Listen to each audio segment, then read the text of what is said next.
I just wanted it to be over. But it seems I messed that up too. Should have drunk all of it.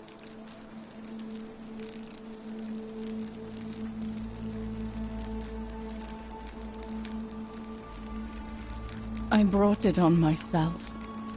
I trusted one of the most callous human beings I've ever met, and tried to swindle the other. I don't know how I could have been so stupid.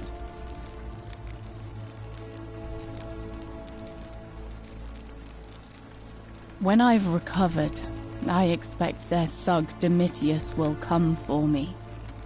He'll escort me back to their villa, and I'll be right back where I started.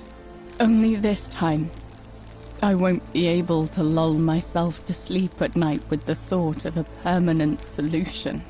Honestly, it would have been better if the poison had been allowed to run its course.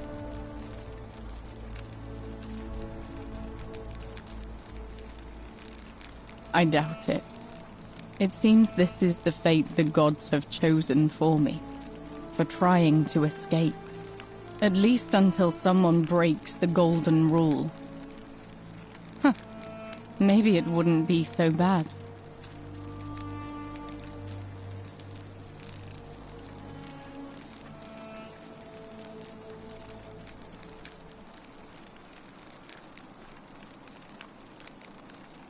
A lot. But it doesn't matter. I made a suicide pact with Ulpius last night. He's in exactly the same position as I am. Malleolus and Aurelius set the same trap for him a month after they did it to me. He and I are in this together. He's probably already thrown himself from the bluff into Malleolus's villa by now. If so, I'd never be able to live with myself, knowing I broke my promise to him.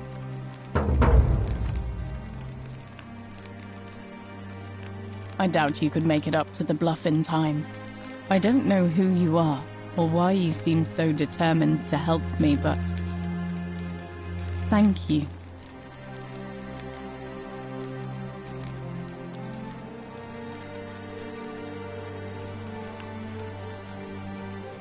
All right, but please don't take too long.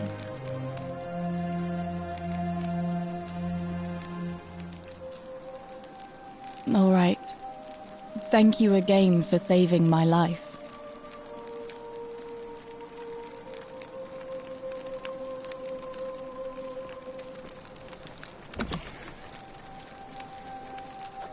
May Apollo keep you safe.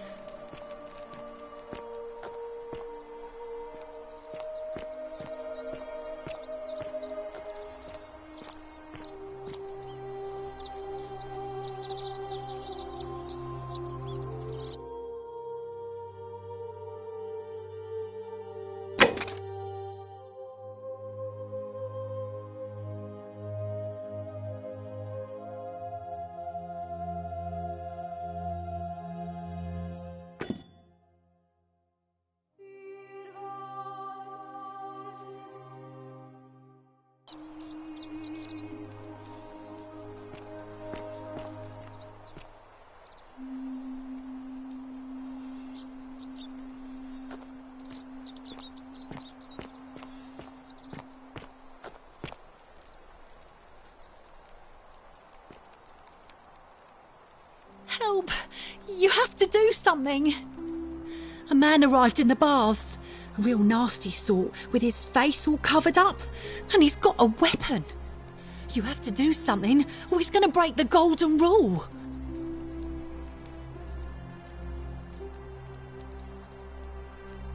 Thank you. He's still in there, somewhere. I have to hide. Find me in this empty shrine when it's over.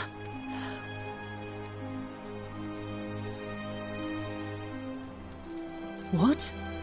Why?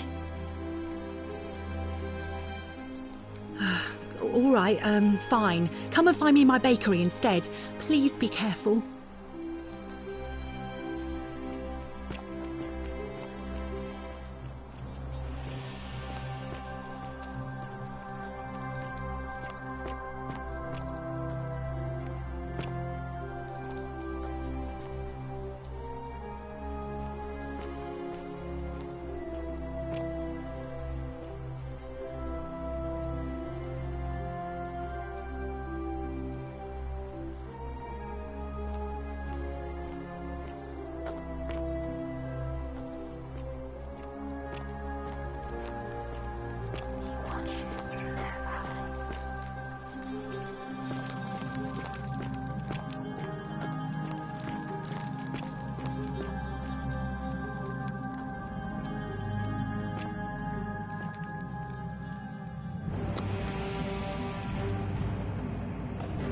Stop right there. I'm looking for Tiberius Quinctius Crispus, otherwise known as Quinctius. Do you know where he is?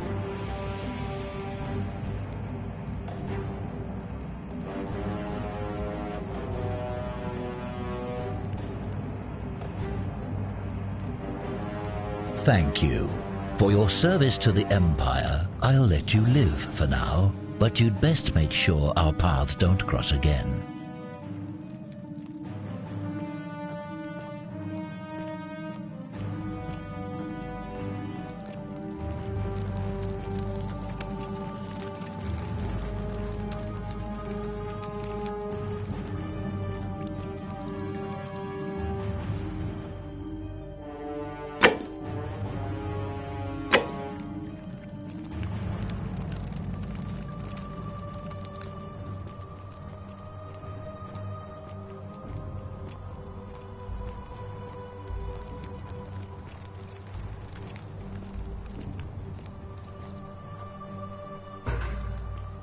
Curse you, cultist!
You took care of him? An How'd you do? accident? So, it's over? Oh God, that's such a relief. I really thought we were all going to die. I do have a question though. That shrine, the one I was going to hide in, did you know it was going to collapse?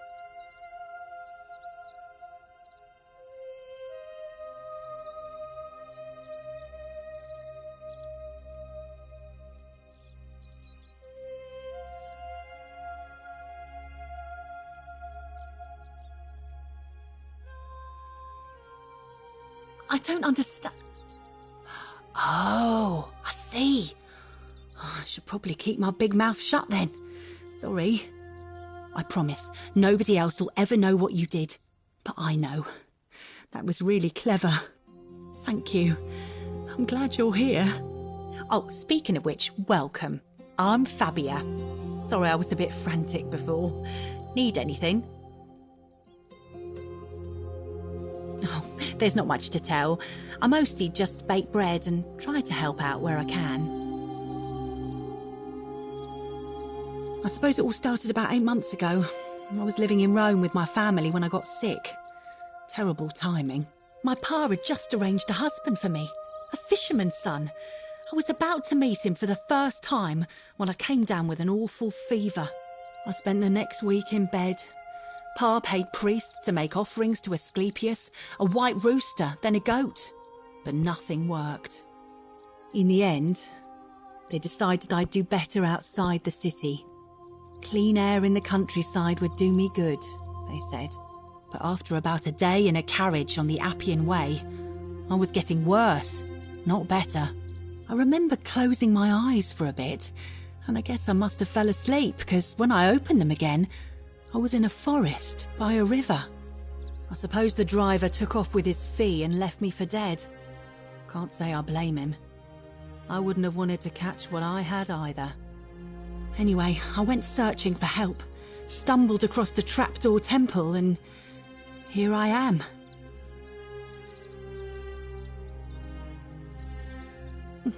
It's nice of you to say, but you should save your sympathy.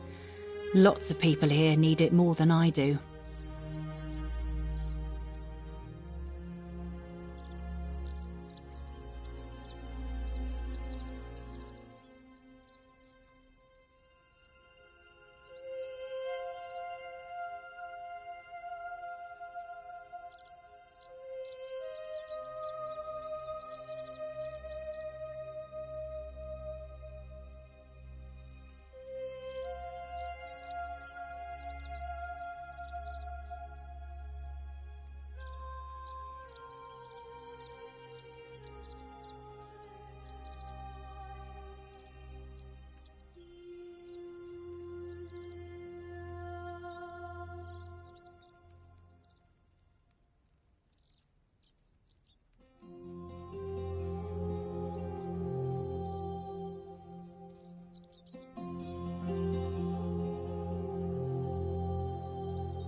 All right.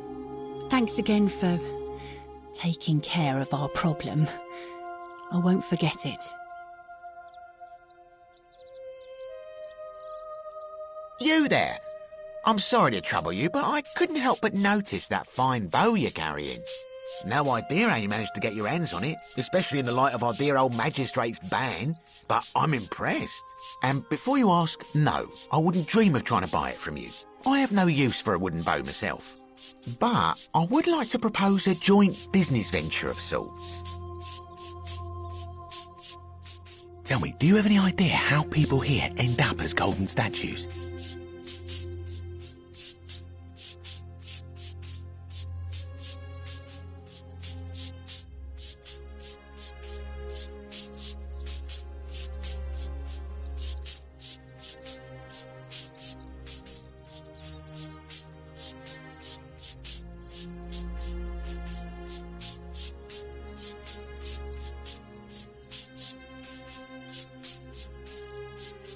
Well, between you and me, I found an old scroll from years ago, hastily written, in which the author claimed something extraordinary and terrifying. He wrote that when the golden rule is broken, statues spring to life all over the city, wielding golden bows and begin firing golden arrows at the inhabitants. Supposedly, 1 or 2 of those arrows is enough to turn a full-grown man into gold. Now, of course, that is a travesty, a terrible, horrible waste of human life, which has to be stopped. And yet, on the other hand, I can't help but think of a tale told by that Greek fella Aesop, the goose that laid the golden egg. With the ability to transmute organic matter into gold, one could create infinite wealth. Use your imagination, golden animals, insects, trees and plants. The Midas touch without the drawbacks. We are talking riches beyond imagining. And even if we were to split all those riches between the 2 of us, half of infinite wealth is still infinite. Interested?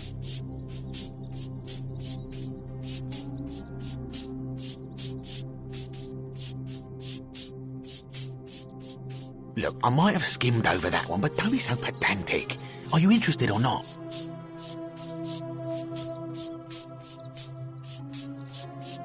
Oh, I'm not suggesting we use such a bow on people. There's no profit in breaking the golden rule. Excellent. So the first question is, how do we get our hands on one of those golden bows? Now, I have a plan, but first, tell me, are you familiar with the story of the goddess Diana? No problem. Allow me to explain. Diana is our goddess of the hunt, the moon, and the underworld, depending on who you ask. The one thing priests and poets agree on is that she carried with her a golden bow and a quiver of golden arrows. And it just so happens that there is a shrine of Diana in this very forum, with a prominent statue of the goddess herself. And would you like to guess what she's holding in her hand? Precisely. I can't tell you how many hours I've spent in that temple staring at it, trying to figure out how to retrieve it without breaking you know what.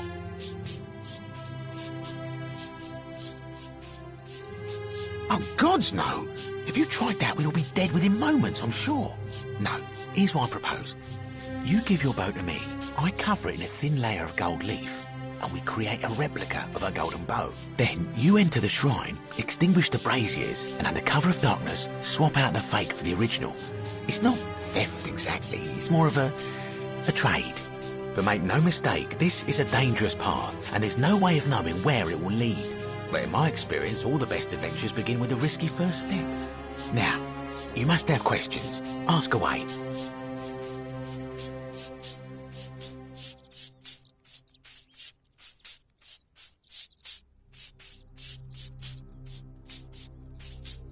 I'm more of an ideas man, whereas you're obviously the more resourceful and heroic type. I have complete confidence in you.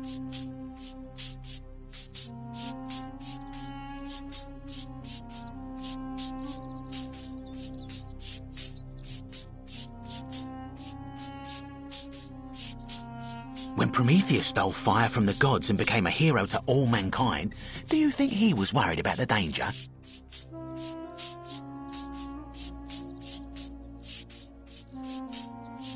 So, are you in, partner?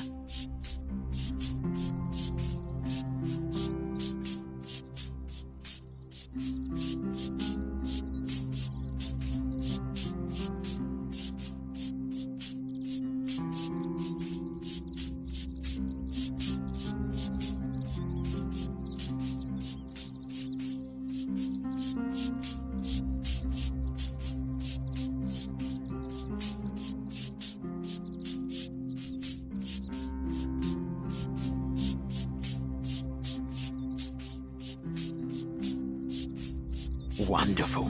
Now, if you'll hand over your bow, I can get started applying a layer of gold leaf. This is a quality weapon. Now, bear with me for a moment.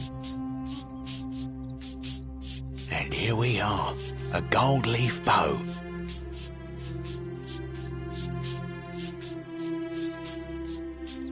Now I've gone and unlocked the Shrine of Diana for you, so as quick as you can, head on inside. It's just at the end of the street on the left. May the gods not watch over you.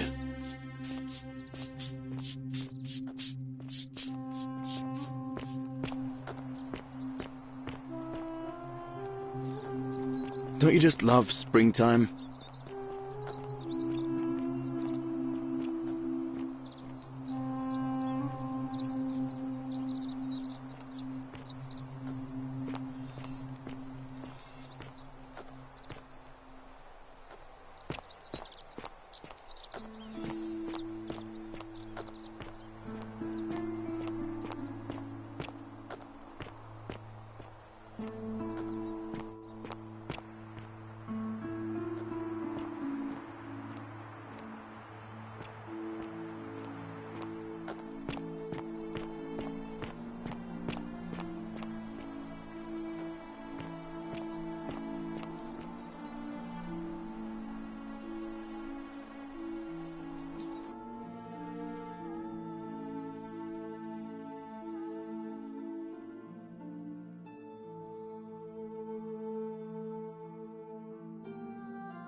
Is that you, partner?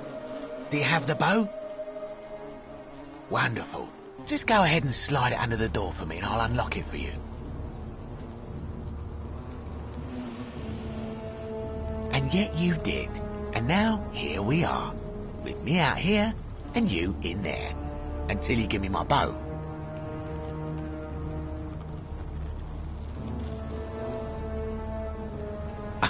No, technically, I never said that. I said, if we were to split all those riches between the two of us, infinite wealth is still infinite. It's hardly my fault if you can't tell the difference between a hypothetical and a promise, now is it? Oh, I do love a good loophole.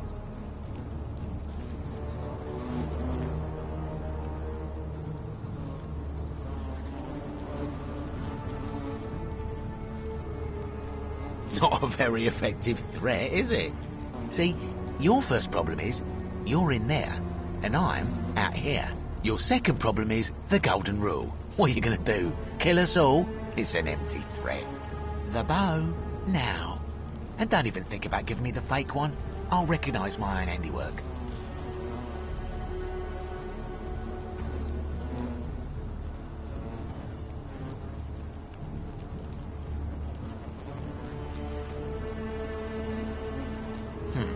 I would reconsider my position quickly if I were you.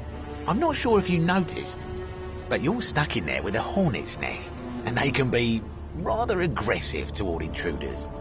You know, some say it takes 27 hornet stings to kill a man, but I always wondered how anyone could have known that. Let's find out how many it takes to kill a woman, shall we?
My beloved Galatea, I write this so that one day, when we're finally together, you will understand what I've done and why I had to do it.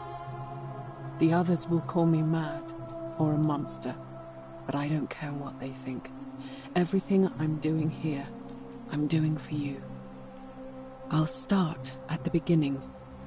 Soon after my arrival here, as I walked down a corridor lined with golden statues, I thought I heard a whisper behind me. A rasp of air, as if vocal cords of metal strained to say a word or two. I tried to dismiss the idea, tried to concentrate on my work as the city's medic, but that tortured whisper haunted me. Weeks later, in the hallway to the bathhouse, I heard it again and found myself drawn to the statue of a Roman woman wearing a stola. Her face was contorted with anguish and fear, and, disturbingly, it was as if she was looking right at me. As I walked past her, I heard that strained whisper again, and turning back, I discovered that, even though I had moved, she was still looking right into my soul. That was when it dawned on me. This was no statue. This was a woman trapped within that golden prison. Naturally, I told the others, but when I could not reproduce the results of my experiment, they would not believe me. But from that moment on, I knew the full horror of this place. Immobilized within these statues are living human beings. It was that day, my love, that my heart broke.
not supposed to be here.